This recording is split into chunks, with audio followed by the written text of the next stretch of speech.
নমস্কার বন্ধুরা, আশা করি তোমরা সবাই ভালো আছো। আজকের ভিডিওটা খুবই গুরুত্বপূর্ণ, কারণ আমরা কথা বলবো বাসন্তী পূজা 2026-এর সঠিক তারিখ, সময়সূচি, শুভ সময় আর ঘরে বসে কিভাবে সহজভাবে পূজা করবে সবকিছু একসাথে। অনেকেই ভাবো দুর্গাপূজা মানেই শুধু শরৎকালের পূজা, কিন্তু সত্যি কথা বলতে গেলে বাসন্তী পূজাই হলো আসল প্রাচীন রীতি, যেটা হয় চৈত্র মাসে। এই পূজায় মা দুর্গার আরাধনা করা হয় ঠিক বসন্তকালে। এবার আসি 2026 সালের তারিখ ও সময়সূচিতে।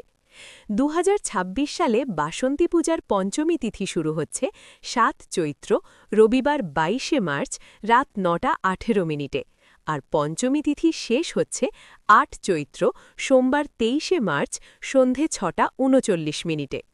ষষ্ঠী তিথি শুরু হচ্ছে ৮ই চৈত্র, সোমবার 23শে মার্চ সন্ধে ৬:40। ষষ্ঠী তিথি শেষ হচ্ছে ৯ই চৈত্র, মঙ্গলবার 24শে মার্চ বিকেলে 4:08।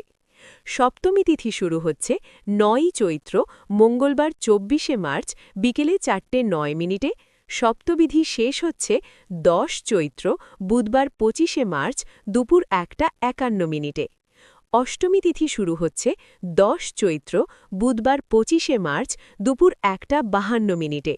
অষ্টমী তিথি শেষ হচ্ছে ১১ই চৈত্র, বৃহস্পতিবার ২৬শে মার্চ সকাল ১১:৪৯। এই দিনেই সন্ধি পুজো হয়ে থাকে। সন্ধি পুজো শুরু হচ্ছে সকাল ১১:২৫ থেকে দুপুর ১২:১৩। নবমী তিথি শুরু হচ্ছে ১১ই চৈত্র, বৃহস্পতিবার ২৬শে মার্চ সকাল ১১:৫০। নবমী তিথি শেষ হচ্ছে ১২ই চৈত্র, শুক্রবার ২৭শে মার্চ সকাল ১০:০৭। এই নবমীর দিনে রামনবমী ব্রত পালিত হবে। দশমী তিথি শুরু হচ্ছে ১২ই চৈত্র, শুক্রবার ২৭শে মার্চ সকাল ১০:০৮। দশমী তিথি শেষ হচ্ছে ১৩ই চৈত্র, শনিবার ২৮শে মার্চ সকাল ১০:২৬। এই বছর দেবীর আগমন হচ্ছে নৌকোতে আর দেবীর গমন হচ্ছে ঘোড়াতে। ষষ্ঠীর দিন শুরু হয় বোধন ও আমন্ত্রণ। এই দিন থেকেই মায়ের পূজার সূচনা হয়। সপ্তমীর দিন সকালে নবপত্রিকা স্নান ও স্থাপন করা হয়, যাকে অনেকে কলাবৌও বলে। অষ্টমীর দিন সবচেয়ে গুরুত্বপূর্ণ। এই দিন হয় অঞ্জলি ও সান্ধ্য আরতি। অনেক জায়গায় কুমারী পূজাও করা হয়। নবমীর দিন হয় মহানবমী পূজা ও হোমযজ্ঞ, আর এই দিনই পূজার সবচেয়ে শক্তিশালী সময় ধরা হয়। দশমীর দিন হয় বিসর্জন। মা তার কৈলাসে ফিরে যান আর আমরা সবাই একে অপরকে শুভেচ্ছা জানাই। এবার আসি সবচেয়ে দরকারি অংশে, বাড়িতে কিভাবে সহজভাবে বাসন্তী পূজা করবে। তুমি বাড়িতে খুব সহজেই মা দুর্গার ছবি বা প্রতিমা রেখে পূজা করতে পারো।